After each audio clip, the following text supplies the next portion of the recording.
Hello बच्चों, let's read this question.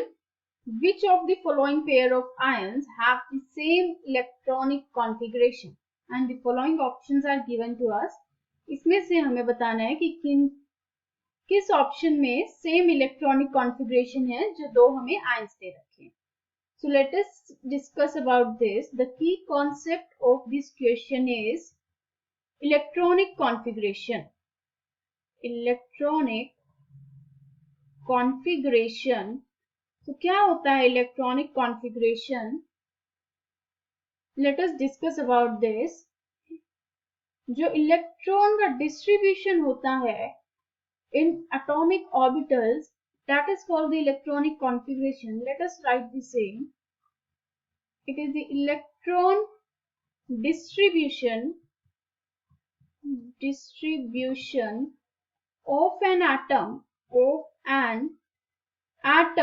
or molecule in atomic or molecular orbitals. So this is the basic definition for the electronic configuration. And electrons जो fill होते हैं atomic या फिर molecular orbitals में, that are filled according to the Aufbau principle. So now the point is, Aufbau principle क्या होता है? Aufbau principle dictates that electrons will occupy the orbitals having lower energies before occupying the higher energy orbitals. जो हमारे पास electrons हम fill करेंगे atomic और molecular orbitals में, that are filled in such a way कि जो हमारे पास लोअर एनर्जी के ऑर्बिटल्स होंगे उनमें इलेक्ट्रॉन्स हम पहले फिल करेंगे, then it will leads to the higher energy के ऑर्बिटल्स. So, ये ऑफ्बो प्रिंसिपल था, that the electrons are filled according to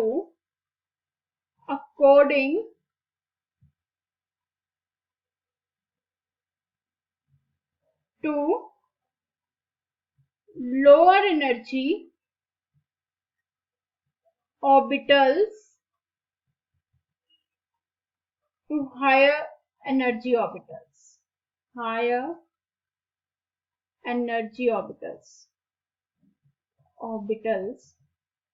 And जो ये एनर्जी है, this can be calculated by using the sum of n plus l.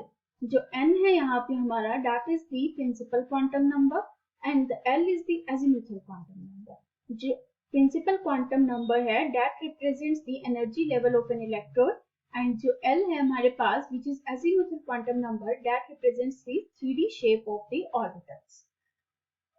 So let us start how we fill the electrons in the orbitals. क्या order रहता है वो देखते हैं.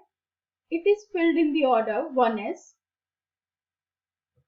then 2s, then 2p, 3s, 3p, 3d, 4s, 4p, 4d, 4f, 5s, 5p, 5d, 5f.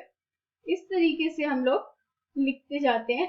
And ये हम कैसे लिख रहे हैं? यहाँ पे जो वर्टिकल लाइन है, यहाँ पे हमने n का वैल्यू लिखा है, and it is 1. For next it is 2, then 3, then 4, then 5, then 6, and it goes on. ये सब चलता जाता है. एंड जो हॉरिजॉन्टल लाइन है, यहाँ पे हमने L का वैल्यू लिखा है. जब L का वैल्यू 0 होता है, then that represents the s orbital. If the value of L is 1, then that represents the p orbital. If it is 2, that represents the d orbital. If it is 3, that represents the f orbital, and it goes on. So जो सबसे पहले हमारे पास orbital आता है, which is 1s, then 2s, then 2p, and एक एक orbital हम increase करके लिखते जाते हैं according to the energy level. And हमें जब इनका n प्लस l करके एनर्जी लेवल के अकॉर्डिंग हमें अपने ऑर्बिटल्स को अरेंज करना हो, then we can arrange in such a way. हम लोग इनको डायगोनली क्रॉस करते जाएंगे एंड अपना एनर्जी लेवल लिखते जाएंगे ऑर्बिटल का. 1s, then it will be 2s, then it will be 2p, then 3s, then it will be 3p, then 4s, then it will be 3d, then 4p, then 5s, and इस तरीके से हम लोग electronic configuration लिखते हैं अपना. So now we have seen कि electronic configuration क्या होता है, किस प्रिंसिपल के बेस पे हम लिखते हैं, एंड द पॉइंट कि हम इलेक्ट्रॉनिक कॉन्फ़िगरेशन को किस तरीके से लिखते हैं. We have seen the energy of the various orbitals किस ऑर्डर में लिखा जाता है. नाउ द पॉइंट इज कि हमें क्वेश्चन में पूछा गया था कि जो हमें आयंस गिवन है, कौन सा पेयर ऑफ आयन ऐसा होगा जिनका इलेक्ट्रॉनिक कॉन्फ़िगरेशन सेम होगा. सो let us start with that. जो हमारे पास फर्स्ट आयन गिवन है that is of the iron. Iron का जो हमारे पास एटॉमिक नंबर होता है दैट इज 26. इट मींस इसमें 26 नंबर ऑफ इलेक्ट्रॉन्स प्रेजेंट होते हैं. एंड जो हमारे पास एक ऑर्बिटल होता है उसमें सिर्फ 2 ही इलेक्ट्रॉन्स प्रेजेंट होते हैं. And according to Pauli exclusion principle दोनों इलेक्ट्रॉन ऑपोजिट स्पिन में प्रेजेंट होते हैं. So let us start filling the electrons in this orbital series. So it will be 1s2, 2s2, 2p6, 3s2, 3p6, 4s2 and 3d6. तो इस तरीके से हमने 26 electrons fill कर लिए हैं अपने ऑर्बिटल्स में. तो ये हमारे पास इलेक्ट्रॉनिक कॉन्फ़िगरेशन हो गया आयरन का. बट हमें आयरन का पूछा गया है which is the iron 3 positive, means 3 electrons कम कर दिए हैं. 3 इलेक्ट्रॉन्स कम करेंगे 26 में से, then it will be 23. Now the point is हमने लास्ट में लिखा है 3d, तो हम इलेक्ट्रॉन्स जनरली इसमें से निकाल देंगे, but it is not the way. हमें इलेक्ट्रॉन्स रिमूव करवाने होते हैं जिनका एनर्जी लेस होता है उसमें से, बिकॉज 4s का एनर्जी जो है that will be less as compare to the 3d, because energy का जो हम लोग निकालते हैं that is according to the n+l rule. And जब हम n+l रूल लगाएंगे 4s पर, then it will be 4 + 0. And 3d पर जब हम लगाएंगे अपना रूल n+l का, देन इट विल गिव 3 + 2. तो यहाँ से हमें मिलेगा 5 वैल्यू, एंड जो हमारे पास 4s का वैल्यू आएगा दैट विल बी 4. तो जो हमारे पास लोअर एनर्जी का ऑर्बिटल होगा, इलेक्ट्रॉन वहां से रिमूव होगा. So for removal of the electron हमें 3 इलेक्ट्रॉन रिमूव करने हैं. तो 2 इलेक्ट्रॉन हमारे 4s से निकल जाएंगे और 1 इलेक्ट्रॉन हमारा d ऑर्बिटल से निकलेगा, 3d ऑर्बिटल से. सो जो हमारा फाइनल इलेक्ट्रॉनिक कॉन्फ़िगरेशन हो जाएगा that will B this: 1s2, 2s2, 2p6, 3s2, 3p6 and it will be 3d5. तो हमने देख लिया हमारा Fe3 पॉजिटिव का इलेक्ट्रॉनिक कॉन्फ़िगरेशन ये होगा. द नेक्स्ट इज इसके साथ जो गिवन है that is the Mn2 positive. Mn is the manganese. Manganese में 25 नंबर ऑफ इलेक्ट्रॉन्स प्रेजेंट होते हैं. And now we will write the electronic configuration for this. It will be 1s2, 2s2, 2p6, 3s2 and then 3p6, 4s2, 3d5.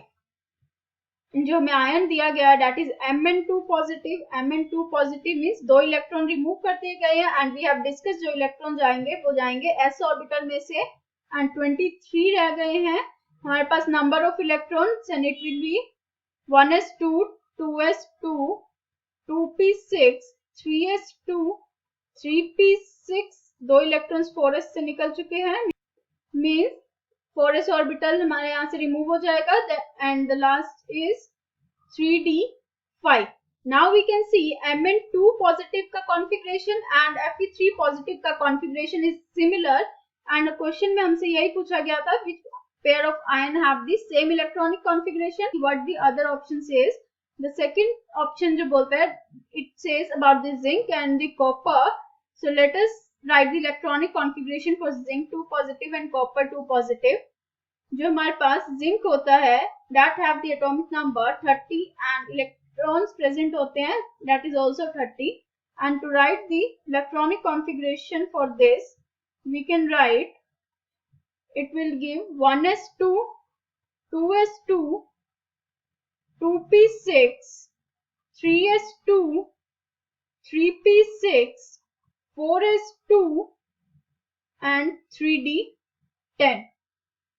And zinc 2 positive है, means 28 number of electrons हो जाएंगे and 4s में से हमारे electron जाएंगे, 2 electron remove करवाने, then it will be remove, जो हमारे पास कॉन्फ़िगरेशन आएगा it will be 1s2, 2s2, 2p6, 3s2, 3p6, 3d10.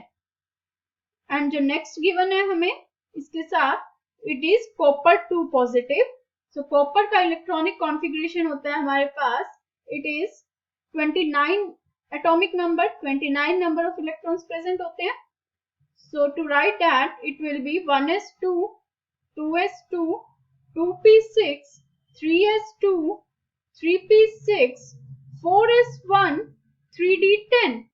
अब यहाँ पर मैंने 4s2 एंड 3d9 क्यों नहीं लिखा? इट इज बिकॉज यहाँ पर अगर एक इलेक्ट्रॉन अपना ये d ऑर्बिटल में डाल देता है then it will be filled, fully filled हो जाने की वजह से ये अपना एक इलेक्ट्रॉन, जो लास्ट इलेक्ट्रॉन है वो d ऑर्बिटल में जाता है इंस्टेड ऑफ s ऑर्बिटल. इसका जो हमारे पास कारण है that is the fully filled orbital. जो d ऑर्बिटल है हमारे पास उसमें 10 इलेक्ट्रॉन्स ऑक्यूपाई हो सकते हैं, इसलिए अपना जो लास्ट इलेक्ट्रॉन है वो d ऑर्बिटल में चला जाता है. जो एक इलेक्ट्रॉन s का था that will be in the d orbital. And हमें given है copper 2 positive, 2 electrons will be removed, then it will be 27. So it will be 1s2, 2s2, 2p6, 3s2. It is 3p6, 4s is removed and it will be 3d9. अब हम देख सकते हैं जो हमारे पास zinc 2 positive था उसमें तो 3d10 था एट द एंड, और यहाँ पर हमारे पास 3d9 आया है, तो हम लोग कह सकते हैं कि ये हमारा आंसर नहीं होगा बिकॉज इनका इलेक्ट्रॉनिक कॉन्फ़िगरेशन सेम नहीं है. Now the next is chromium and manganese के बारे में बात की गई है.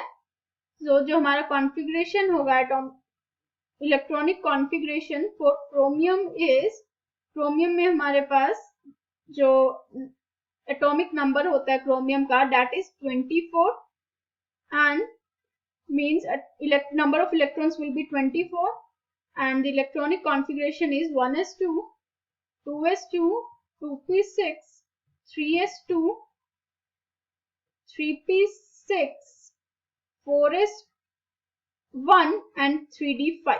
अब यहाँ पर भी ये एक्सेप्शनल केस आ जाता है for the filling of the electrons because जो एक इलेक्ट्रॉन्स अगर 3d में चला जाएगा then it will be filled. Half filled जो हमारे पास इलेक्ट्रॉनिक कॉन्फ़िगरेशन होता है d ऑर्बिटल में that is more stable. Half filled जो होता है 3d ऑर्बिटल का that is more stable, that's why जो इलेक्ट्रॉन है वो 3d में आ जाता है and the electronic configuration will be 4s1 3d5.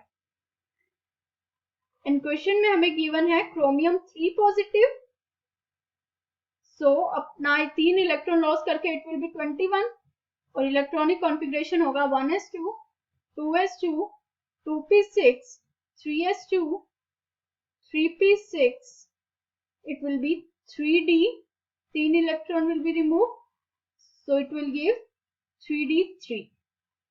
और इस क्रोमियम के साथ हमें गिवन है, you can see क्रोमियम के साथ हमें मैग्नीज गिवन है and manganese is in +2 oxidation state and manganese +2 का हमने वेरी फर्स्ट पेज पे लिखा था. It gives 3d5 at the end, but जो हमारे पास क्रोमियम 3 पॉजिटिव आया है it gives 3d3 at the end. It means Mn2 positive and chromium 3 positive का पेयर भी इलेक्ट्रॉनिक कॉन्फ़िगरेशन सेम नहीं है, so it will not be the answer of this question. And the last says, जो last option है it says iron 2 positive and cobalt 3 positive. उसका हम यहीं पे देख लेते हैं बिकॉज हमने लिखा है आयरन का कॉन्फ़िगरेशन यहाँ पे. सो जब हम आयरन 2 पॉजिटिव का कॉन्फ़िगरेशन लिखेंगे it means 2 electron will be removed 2 electron remove होंगे तो फिर हमारे पास 24 electron means 24 electrons will be left, and जब इसका इलेक्ट्रॉनिक कॉन्फ़िगरेशन लिखेंगे it will be 1s2, 2s2, 2p6, 3s2, 3p6 and it will be 3d6. जो इसके साथ पेयर है that is of cobalt, and cobalt का atomic number is 27 and it means 27 number of electrons will be there. So electronic configuration होगा 1s2, 2s2, 2p6, 3s2, 3p6, 4s2, 3d7. And in question they have given that 3 electrons will be removed, so it will be cobalt 3 positive and 3 electrons are removed means 24 number of electrons will be there, and the electronic configuration will be 1s2, 2s2, 2p6, 3s2, 3p6, 3d6. Now we can see कि जो हमारे पास answer आया है that will be A and D. सिर्फ A हमारे पास answer नहीं होगा because we have checked the last option as well जिसका इलेक्ट्रॉनिक कॉन्फ़िगरेशन सेम है, and by this we can say जो हमारा फाइनल आंसर होगा that will be the option A and option D will be the final answer. So this is how we always have to check the all of the options and then we have to answer. So by this we can say जो हमारा final answer होगा इस question का that will be option A and option D. So let us mark the correct answer.